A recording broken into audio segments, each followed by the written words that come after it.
Ivoiriens, Ivoiriennes, bonjour. Je me nomme Gustave Biaka. Je suis le président du conseil d'administration de l'Union fraternelle des Ivoiriens de la région métropolitaine de Washington, D.C. Je voudrais, à la veille de ce nouvel an, saisir cette occasion au nom du conseil d'administration que je dirige, de présenter nos vœux de paix et de réconciliation à toute la Côte d'Ivoire. Je voudrais que nos autorités sachent que tout pays passe pour se raffermir par des guerres. Les États-Unis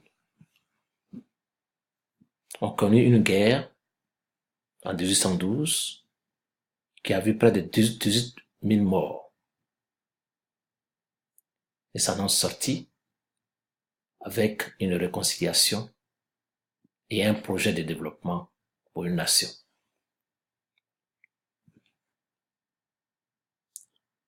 Mais mon intervention ce soir va à l'endroit de la communauté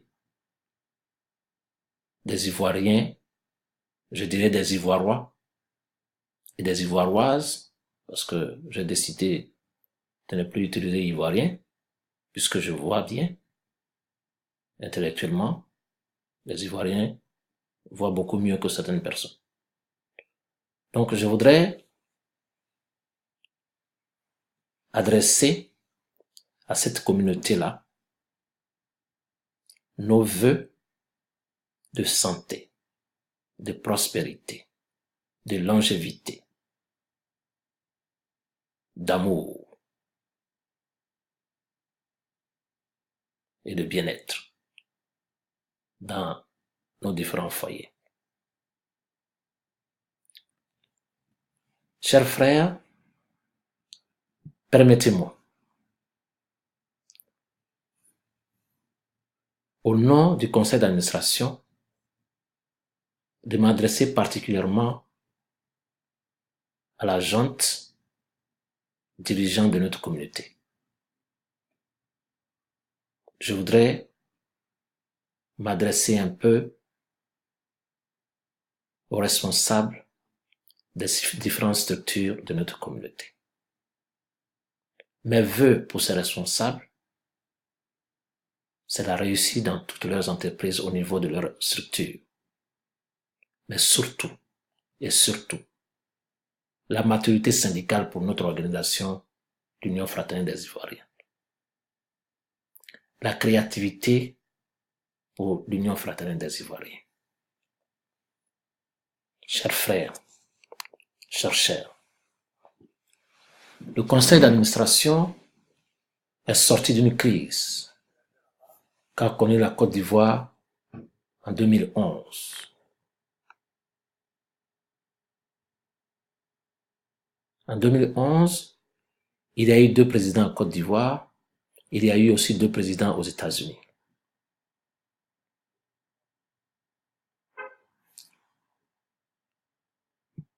Oui, il y a eu 2 élections organisées par les frères Clément Nabo et le pasteur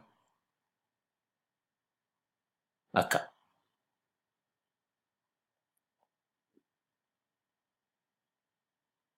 Pendant cette crise, notre humble personne a été choisie lors d'une assemblée générale convoquée par son excellent ambassadeur Daouda Diabaté.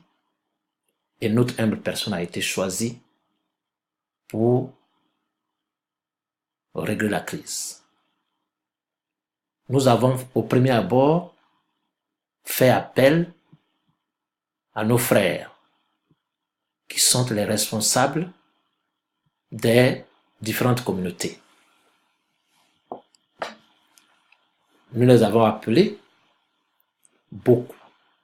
Il y en avait 11 qui étaient enregistrés en ambassade.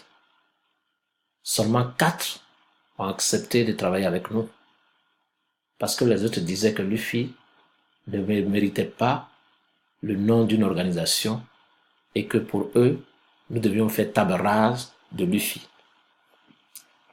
Nous leur avions dit que le problème n'était pas l'UFI, mais plutôt son organisation. Bref.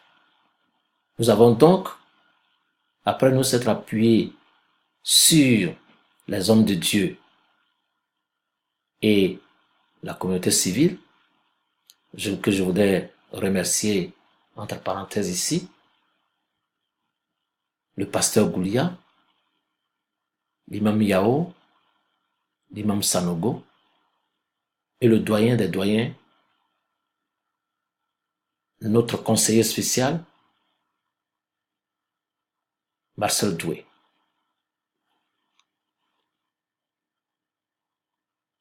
Ces responsables nous ont aidés à organiser la communauté.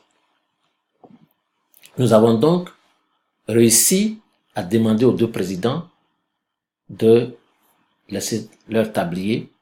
Ils nous ont fait l'honneur et nous avons donc organisé des élections qui ont vu l'élection d'Éric Agueb. Après 2 ans, nous nous sommes rendus compte que Éric Agueb nous a fait revenir au même point de départ. La question se posait donc à nous de savoir s'il fallait encore organiser des élections ou s'il fallait restructurer l'UFI. Le conseil d'administration a donc opté pour la restructuration de l'UFI. Chers frères, chères sœurs, cela nous a pris 3 ans pour réconcilier les Ivoiriens.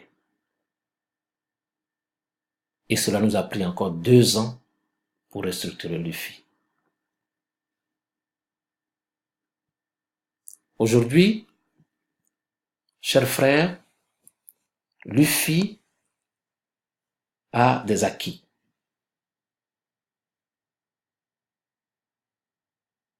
Nous avons, au niveau du conseil d'administration, opté pour la refondation totale de notre organisation.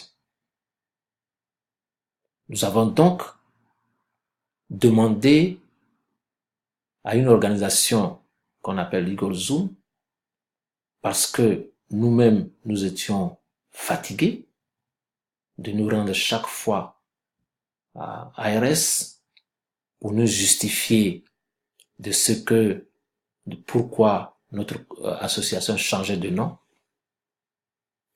Et avec les différentes questions qu'on nous posait, nous avons donc pris la décision de confier la restructuration de notre organisation à Digolzo. Donc, à ce jour, l'UFI a obtenu son EIN number. Ici. L'UFI a obtenu son 501c3, qui lui permet d'être une organisation non gouvernementale. L'UFI a établi un partenariat avec un cabinet d'immigration. L'UFI est en train de mettre sur pied une assurance décès, ou bien assurance vie. L'UFI, que nous dirigeons, a payé tous les arriérés, donc l'UFI ne doit plus jusqu'en 2020. Nous avons donc aussi payé, créé ou bien ouvert un compte bancaire à Bank of America avec la somme de $3,000. Tout cela avec l'argent que le Premier ministre a bien voulu nous donner lors de son passage aux États-Unis ici. Mais depuis qu'il nous a donné cet argent, un certain groupe de frères se sont dressés contre nous parce que ils ont eu toujours l'habitude de partager l'argent. Et cette fois-ci, ils nous ont traités de tout pour partager cet argent. Et vous savez que dans la vie, il y a 7 lois. Je ne vais pas citer tout. Mais la première, c'est qu'il faut être proactif. Et nous avons dit que l'Ivoirien que nous sommes, nous devons créer une association ou réorganiser nos associations de telle sorte que cette association ait au moins un bureau. Et qui plus tard, si le président qui est élu est un président créatif, est un président qui sait ce que c'est qu'une ONG, qu'il puisse demander des grants pour qu'on puisse avoir la maison des Ivoiriens de la région de Washington DC, où les autres venant des autres pays peuvent venir loger dans les auberges pour ne payer que peut-être $50 et vivre paisiblement.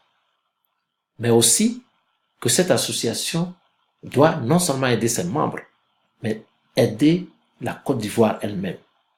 Parce que c'est ça, une organisation, une diaspora responsable et digne.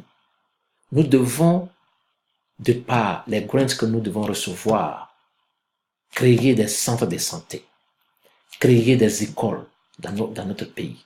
C'est ça une diaspora. Et les autres le font. Pourquoi nous ne pouvons pas le faire? C'est pourquoi le conseil d'administration a pris cette décision-là. Et depuis 2 ans, le conseil d'administration est en train de travailler. Une diaspora est une diaspora responsable qui participe au développement de son pays. Les Philippiens, les Sénégalais, les Camerounais nous donnent des exemples. Les transferts de compétences, les Philippiens qui ont fait leurs études ici sont rentrés chez eux. Ils ont créé leurs entreprises. Et quand vous appelez à Concas, ou bien vous appelez à T-Mobile, directement ce sont les Philippiens qui vous répondent. Mais ils sont chez eux à la maison, au pays là-bas. Et ils travaillent. Pourquoi ne pouvons-nous pas le faire? C'est pourquoi nous voudrons présenter nos excuses à nos frères qui depuis nous combattent pour $10 000 pour leur dire que c'était un choix voulu. Oui, c'était un choix voulu parce que nous-mêmes, nous sommes venus aux États-Unis. Personne ne nous a accueillis. Personne ne nous a donné des conseils. Et nous sommes retrouvés devant l'immigration. Désormais, il faut qu'à l'UFI ait un bureau et que chaque Ivoirien qui arrive ici se rende à ce bureau-là pour avoir des conseils pour qu'il soit mieux dirigé. Il faut que dans ce bureau, des Ivoiriens se retrouvent et qu'il y ait des conférences pour que les gens puissent s'organiser pour créer des entreprises en Côte d'Ivoire. C'est ça notre objectif. Chers frères, chères sœurs, nous avons fait ce que nous voulions faire. Je voudrais donc remercier ici les frères qui nous ont aidés dans toutes ces démarches. Christophe Nda, Kouyaté Mohamed, Mathieu Zawi, Phil Nomel et Julien Sier. Julien Sier est celui qui a rassemblé les présidents des infragroupes qui refusaient de travailler avec nous. Mais quand il les a rassemblés, au lieu de travailler avec nous, ils ont continué à nous combattre. Mais je pense qu'à la fin, ils comprendront que notre mission doit être une mission commune. Aujourd'hui, après ce que nous venons de dire, pour être président de l'UFI, vous devez être capable de savoir écrire un grant. Vous devez être capable de savoir ce qu'on fait d'une ONG.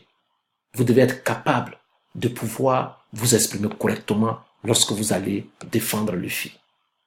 Chers frères, chères sœurs, vous, les jeunes cadres que je connais et pour lesquels on me critique, que je vous fais appel, oui, je vous fais appel. Vous devez venir sauver l'UFI. Vous dirigez des grandes entreprises dans ce pays. Pourquoi refusez-vous de venir aider votre entreprise, votre pays? De par votre expérience, notre pays ira de l'avant. Une organisation, une diaspora doit être digne et responsable. Chers Ivoiriens, chères Ivoiriennes, je voudrais que cette année nous apporte tout le bonheur au niveau organisationnel. Je voudrais que cette année apporte le bonheur à notre pays. Vive la Côte d'Ivoire,